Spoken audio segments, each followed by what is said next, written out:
ప్రభువు నామానికి స్తోత్రం. ప్రతిరోజు వినడం ద్వారా ఒక సంవత్సరానికి బైబిల్ చదవడానికి ఈ ఛానల్ సహాయపడుతుంది. Please subscribe and support. హృదయపూర్వక ధన్యవాదాలు. నేటి వేద భాగం ఇర్మియా గ్రంథము 49వ అధ్యాయము.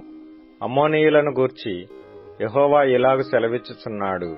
ఇశ్రాయేలునకు కుమారులు లేరా? అతనికి వారసుడు లేకపోయినా మల్కోము గాదును ఎందుకు స్వతంత్రించుకొనును? అతని ప్రజలు దాని పట్టణములలో ఎందుకు నివసింతురు? కాగా యెహోవా ఇలాగు సెలవిచ్చుచున్నాడు. రాగల దినములలో నేను అమ్మోనీయుల పట్టణమగు రబ్బా మీదికి వచ్చు యుద్ధము యొక్క ధ్వని వినబడజేసెదను. అది పాడుదెబ్బయగును. దాని ఉపపురములు అగ్నిచేత కాల్చబడును.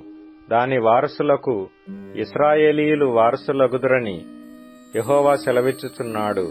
హెష్బోను అంగలార్చుము, హాయి పాడాయను.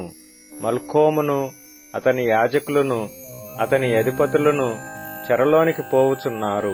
రబ్బా నివాసినులారా, కేకలు వేయుడి, గోనెపట్ట కట్టుకొనుడి. మీరు అంగలార్చి కంచెలలో ఇటు అటు తిరుగుడి. విశ్వాసఘాతకులారా, నా యొద్దకు ఎవడనూ రాలేడని నీ ధనమునే ఆశ్రయముగా చేసుకొన్నదానా, నీ లోయలో జలములు ప్రవహించుచున్నవని నీవేళ నీ లోయలను గూర్చి అతిశయించుచున్నావు. ప్రభువును సైన్యములకధిపతియునగు యెహోవా ఇలాగు సెలవిచ్చుచున్నాడు. నేను నీ చుట్టూనున్న వారందరి వలన నీకు భయము పుట్టించుచున్నాను. మీరందరూ శత్రువునికెదురుగా తరుమబడుదురు. పారిపోవు వారిని సమకూర్చువాడొకడునూ లేకపోవును. అటు తరువాత చెరలోనున్న అమ్మోనీయులను నేను రప్పించెదను. ఇదే యెహోవా వాక్కు.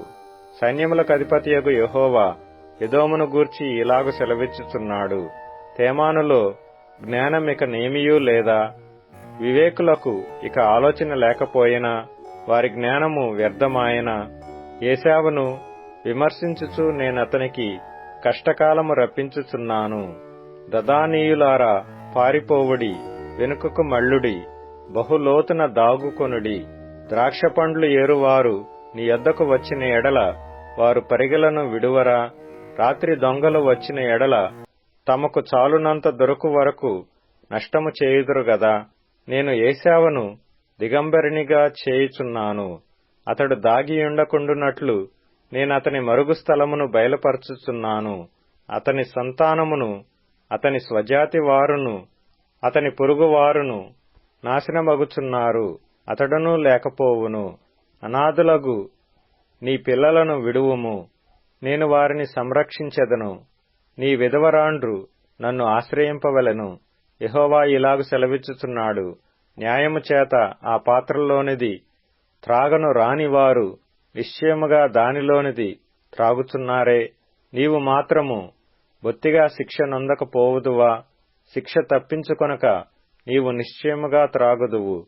బొస్రా పాడుగాను, అపహాస్యాస్పదముగాను, ఎడారిగాను, శాపవచనముగాను ఉండుననియు, దాని పట్టణములన్నీయు ఎన్నటెన్నటికీ పాడుగానుండుననియు నా తోడని ప్రమాణము చేసియున్నానని యెహోవా సెలవిచ్చుచున్నాడు. యెహోవా యొద్ద నుండి నాకు వర్తమానము వచ్చెను. జనముల యొద్దకు దూత పంపబడియున్నాడు. కూడికొని ఆమె మీదికి రండి, యుద్ధమునకు లేచి రండి. జనములలో అల్పునిగాను, మనుష్యులలో నీచునిగాను నేను నిన్ను చేయుచున్నాను. నీవు భీకరుడువు, కొండ సందులలో నివసించువాడా, పర్వత శిఖరమును స్వాధీనపరచుకొనువాడా, నీ హృదయ గర్వము నిన్ను మోసపుచ్చెను. నీవు పక్షిరాజు వలె నీ గూటిని ఉన్నత స్థలములో కట్టుకొనినను అక్కడ నుండి నిన్ను క్రింద పడద్రోసెదను. ఇదే యెహోవా వాక్కు. ఎదోము పాడైపోవును. దాని మార్గమున నడుచువారు ఆశ్చర్యపడి దాని ఇడుమలన్నీయు చూచి వేళాకోలము చేయుదురు. సొదొమయు గొమొర్రాయు వాటి సమీప పట్టణములను పడగొట్టబడిన తరువాత వాటిలో ఎవడనూ కాపురముండకపోయినట్లు ఏ మనుష్యుడును అక్కడ కాపురముండడు. ఏ నరుడును దానిలో బస చేయడు. చిరకాలము నిలుచు నివాసమును పట్టుకొనవలెనని శత్రువులు యొర్దాను ప్రవాహములో నుండి సింహము వలె వచ్చుచున్నారు. నిమిషములోనే నేను వారిని దాని యొద్ద నుండి తోలివేయుదును.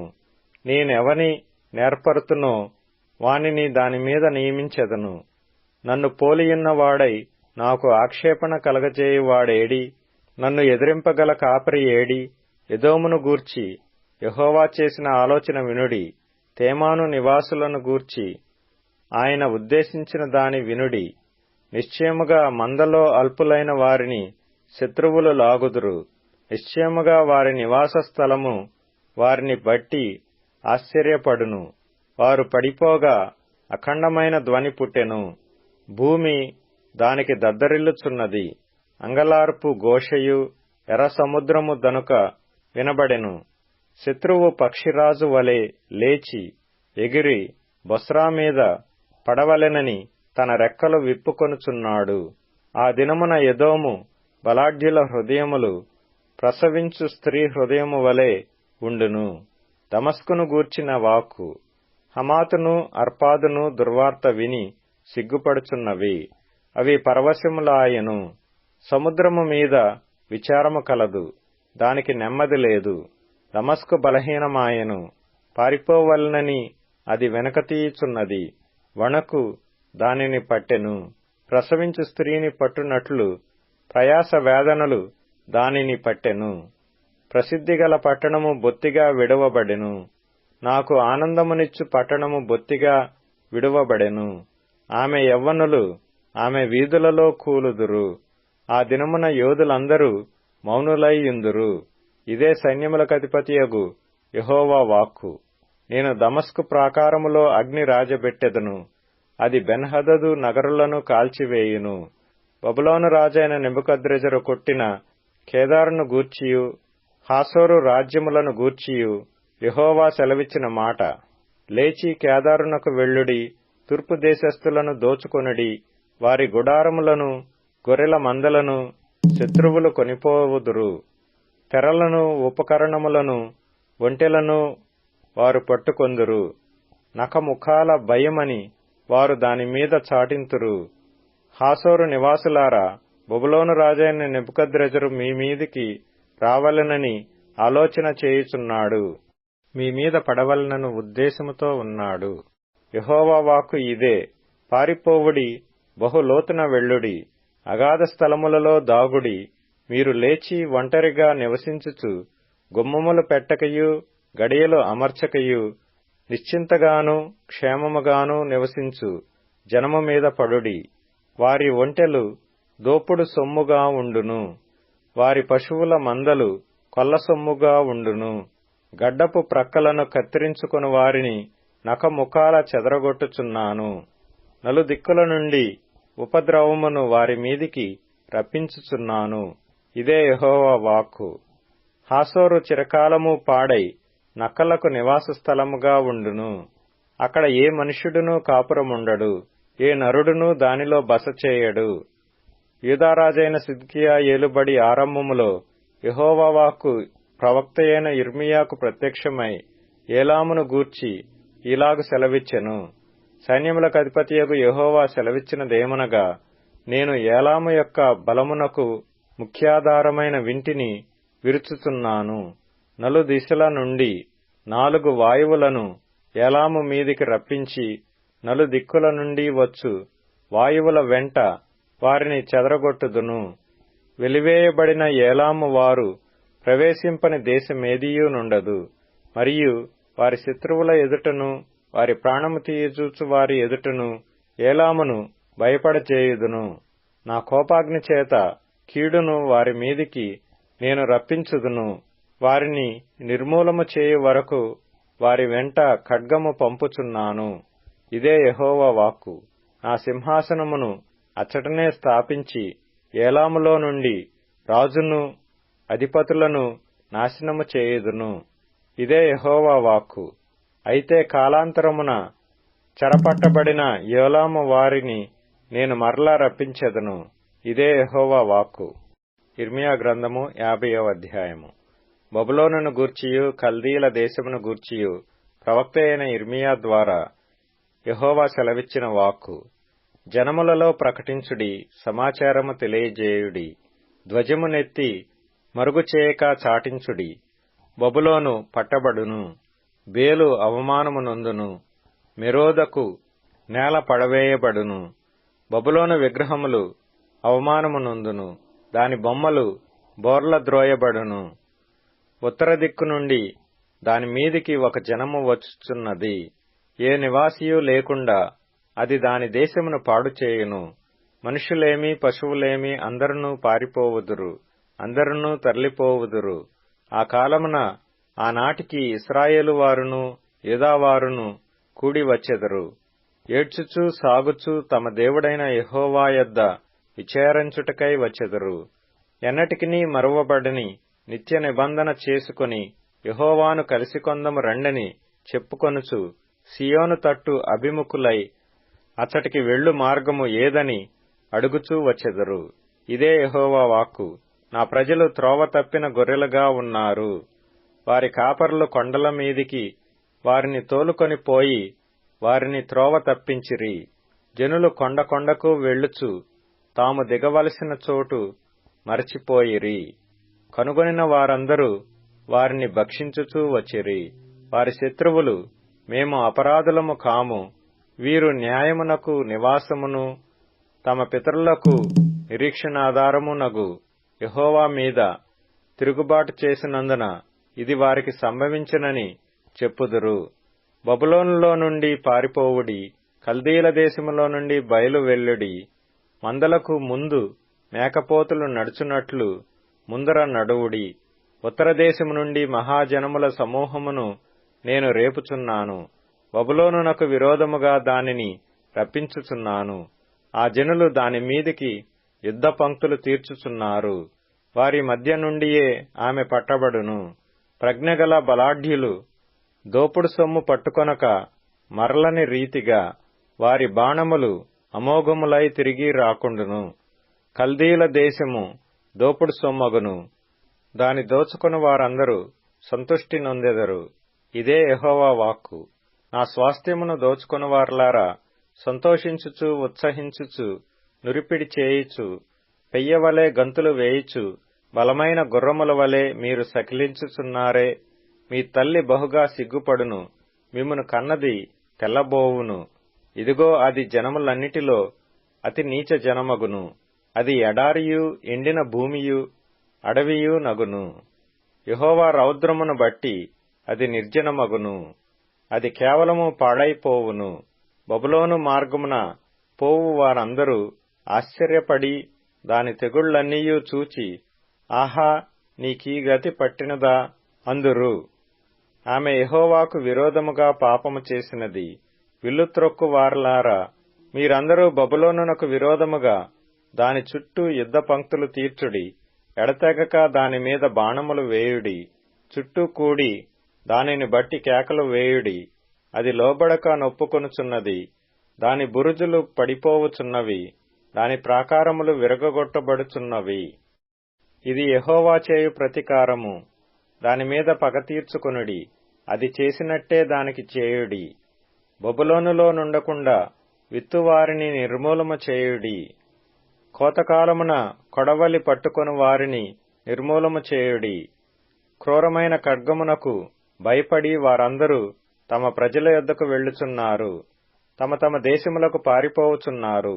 ఇశ్రాయేలు వారు చెదరిపోయిన గొర్రెలు. సింహములు వారిని తొలగగొట్టెను. మొదట అష్షూరు రాజు వారిని భక్షించెను.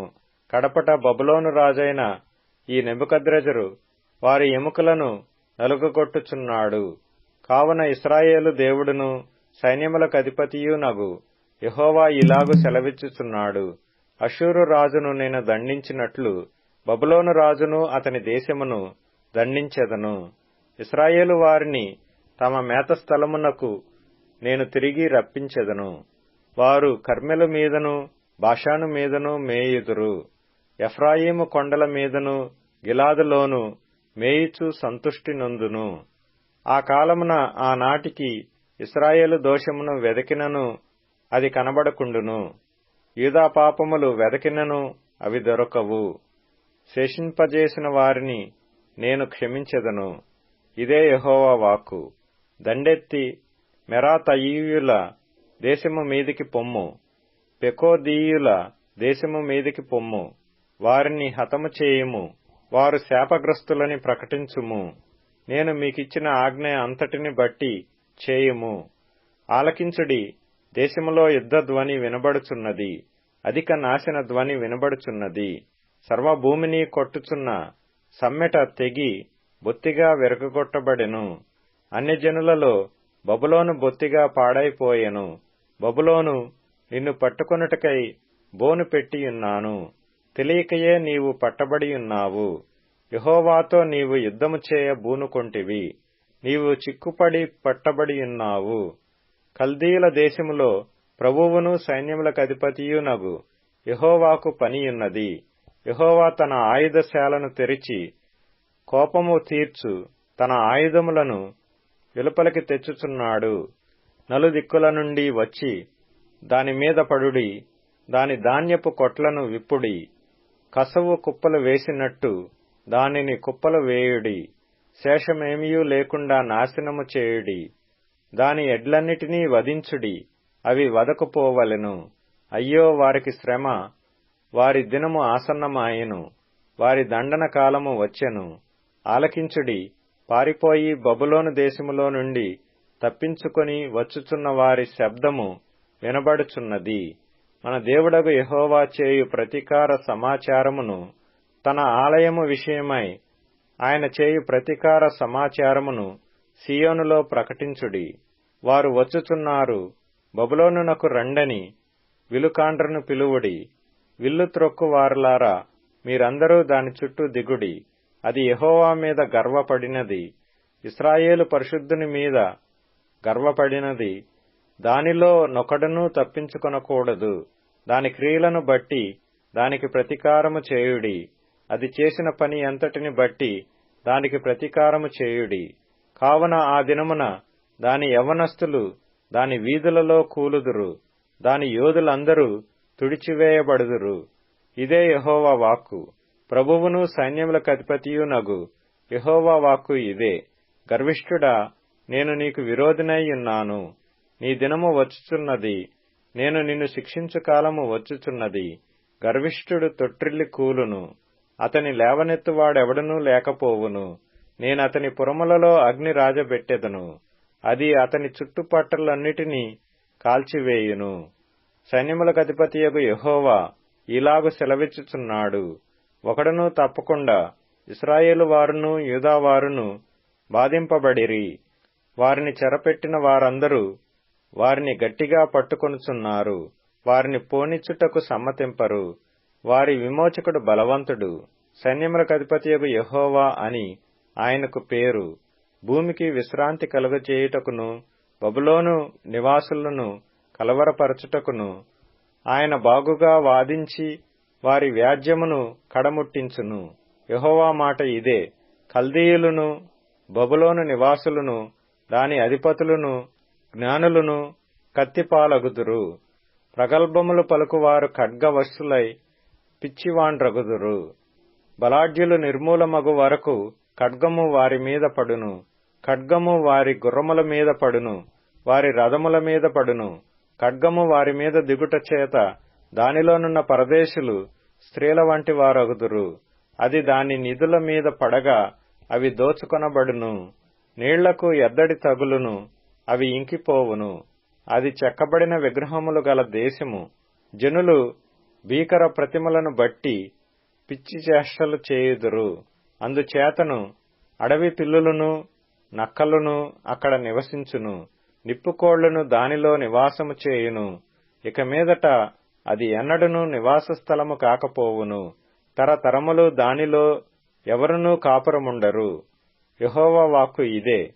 సొదొమును గొమొర్రాను వాటి సమీప పట్టణములను దేవుడు నాశనము చేసినప్పుడు జరిగిన రీతిగా ఎవడనూ అక్కడ కాపురముండకపోవును. ఏ నరుడునూ దానిలో బస చేయడు.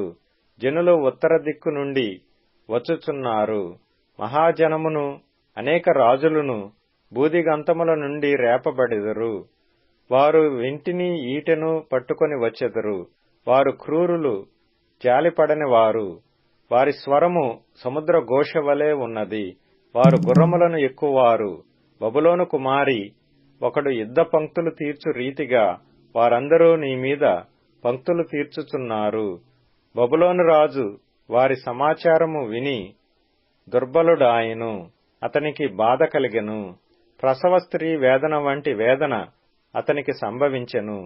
చిరకాల నివాసమును పట్టుకొనవలెనని శత్రువులు యోర్దాను ప్రవాహములో నుండి సింహము వలె వచ్చుచున్నారు. నిమిషములోనే నేను వారిని దాని యొద్ద నుండి తోలివేయుదును. నేనెవని ఏర్పరుతునో వానిని దానిమీద నియమించెదను. నన్ను పోలియున్న వాడై నన్ను ఆక్షేపణ చేయువాడేడి? నన్ను ఎదిరింపగల కాపరి ఏడి? బబులోనును గూర్చి యెహోవా చేసిన ఆలోచన వినుడి. కల్దీల దేశమును గూర్చి ఆయన ఉద్దేశించినది వినుడి. నిశ్చయముగా మందలోని అల్పులైన వారిని వారు లాగుదురు. నిశ్చయముగా వారిని బట్టి వారి నివాస స్థలము విస్మయమొందును. బబులోను పట్టబడుచున్నదను సమాచారము విని భూమి కంపించుచున్నది. జనములలో అంగలార్పు వినబడుచున్నది. తిమోతికి రాసిన 2వ పత్రిక 2వ అధ్యాయము. నా కుమారుడా, యేసుక్రీస్తునందున్న కృపచేత బలవంతుడవు కమ్ము. నీవు అనేక సాక్షుల ఎదుట నా వలన వినిన సంగతులను ఇతరులకును బోధించుటకు సామర్థ్యము గల నమ్మకమైన మనుషులకు అప్పగింపుము. క్రీస్తు యేసు యొక్క మంచి సైనికుని వలె నాతో కూడా శ్రమను అనుభవించుము. సైనికుడెవడును యుద్ధమునకు పోవునప్పుడు తన్ను దండులో చేర్చుకొనిన వానిని సంతోషపెట్టవలెనని ఈ జీవన వ్యాపారములలో చిక్కుకొనడు. మరియు జట్టి అయిన వాడు పోరాడునప్పుడు నియమ ప్రకారము పోరాడకుంటే వానికి కిరీటము దొరకదు. పాటుపడిన వ్యవసాయకుడే మొదట ఫలములలో పాలు పుచ్చుకొనవలసినవాడు. నేను చెప్పు మాటలు ఆలోచించుకొనుము. అన్ని విషయముల యందు ప్రభువు నీకు వివేకమనుగ్రహించును. నా సువార్త ప్రకారము దావీదు సంతానములో పుట్టి మృతులలో నుండి లేచిన యేసుక్రీస్తును జ్ఞాపకము చేసుకొనుము. నేను నేరస్తుడనై యున్నట్టు ఆ సువార్త విషయమై సంకెళ్లతో బంధింపబడి శ్రమపడుచున్నాను. అయినను దేవుని వాక్యము బంధింపబడి ఉండలేదు. అందుచేత ఏర్పరచబడిన వారు నిత్యము మహిమతో కూడా క్రీస్తు యేసునందలి రక్షణ పొందవలెనని నేను వారి కొరకు సమస్తము ఓర్చుకొనుచున్నాను. ఈ మాట నమ్మదగినది. ఏదనగా మనం ఆయనతో కూడా చనిపోయిన వారమైతే ఆయనతో కూడా బ్రతుకుదుము, సహించిన వారమైతే ఆయనతో కూడా ఏలుదుము. ఆయనను ఎరుగమంటే మనలను ఆయన ఎరుగననును. మనము నమ్మదగిన వారమైనను ఆయన నమ్మదగిన వాడుగా ఉండును. ఆయన తన స్వభావమునకు విరోధముగా ఏదియూ చేయలేడు. వినువారిని చెరుపుటకే గాని మరి దేనికిని పనికిరాని మాటలను గూర్చి వాదము పెట్టుకొనవద్దు అని ప్రభువు ఎదుట వారికి సాక్ష్యమిచ్చుచు ఈ సంగతులను వారికి జ్ఞాపకము చేయుము. దేవుని ఎదుట యోగ్యునిగాను సిగ్గుపడనక్కరలేని వానిగాను సత్యవాక్యమును సరిగా ఉపదేశించువానిగాను నిన్నే దేవునికి కనపర్చుకొనుటకు జాగ్రత్తపడుము. అపవిత్రమైన వట్టి మాటలకు విముఖుడవై యుండుము. అట్టి మాటలాడువారు మరి ఎక్కువగా భక్తిహీనులగుదురు. కొరుకుపుండు ప్రాకినట్టు వారి మాటలు ప్రాకును. వారిలో హుమెనయును ఫిలేతును ఉన్నారు. వారు పునరుత్థానపు సంగతిని చెప్పుచు నిత్యము విషయము తప్పిపోయి కొందరి విశ్వాసమును చెరుపుచున్నారు. అయినను దేవుని యొక్క స్థిరమైన పునాది నిలకడగా ఉన్నది. ప్రభువు తన వారిని ఎరుగును అనునదియు, ప్రభువు నామమును ఒప్పుకొను ప్రతి వాడును దుర్నీతి నుండి తొలగిపోవలెను అనునదియు దానికి ముద్రగా ఉన్నది. గొప్ప ఇంటిలో వెండి పాత్రలను బంగారు పాత్రలను మాత్రమే గాక కర్రవియు మంటివియు కూడా ఉండును. వాటిలో కొన్ని ఘనతకును కొన్ని ఘనహీనతకును వినియోగింపబడును. ఎవడైనను వీటిలో చేరక తన్ను తాను పవిత్రపరచుకొనిన ఎడల వాడు పరిశుద్ధపరచబడి యజమానుడు వాడుకొనుటకు అర్హమై ప్రతి సత్కార్యమునకు సిద్ధపరచబడి ఘనత నిమిత్తమైన పాత్రయ్యుండును. నీవు యవనేచ్ఛల నుండి పారిపొమ్ము. పవిత్ర హృదయులై ప్రభువునకు ప్రార్థన చేయువారితో కూడా నీతిని విశ్వాసమును ప్రేమను సమాధానమును వెంటాడుము. నేర్పులేని మూఢుల వితర్కములు జగడములను పుట్టించునని ఎరిగి అట్టివాటిని విసర్జించుము. సత్య విషయమైన అనుభవ జ్ఞానము వారికి కలుగుటకై దేవుడొకవేళ ఎదురాడు వారికి మారుమనస్సు దయచేయును. అందువలన సాతాను తన ఇష్టము చొప్పున చెరపట్టిన వీరు వాని యురిలో నుండి తప్పించుకొని మేలుకొనెదరేమో అని ప్రభువు యొక్క దాసుడు అట్టివారిని సాత్వికముతో శిక్షించుచు జగడమాడక అందరి ఎడల సాధువుగాను బోధింప సమర్థుడుగాను కీడును సహించువాడుగాను ఉండవలెను. కీర్తనల గ్రంథం 117వ కీర్తన. యెహోవా కృప మన ఎడల హెచ్చుగానున్నది, ఆయన విశ్వాస్యత నిరంతరము నిలుచును. కాబట్టి సమస్త అన్యజనులారా యెహోవాను స్తుతించుడి, సర్వజనములారా ఆయనను కొనియాడుడి. యెహోవాను స్తుతించుడి. ఇప్పుడు ట్యూన్ఇన్, స్పాటిఫై, అమెజాన్ మ్యూజిక్ మరియు యూట్యూబ్ మ్యూజిక్ లో కూడా అందుబాటులో ఉంది. Please follow us.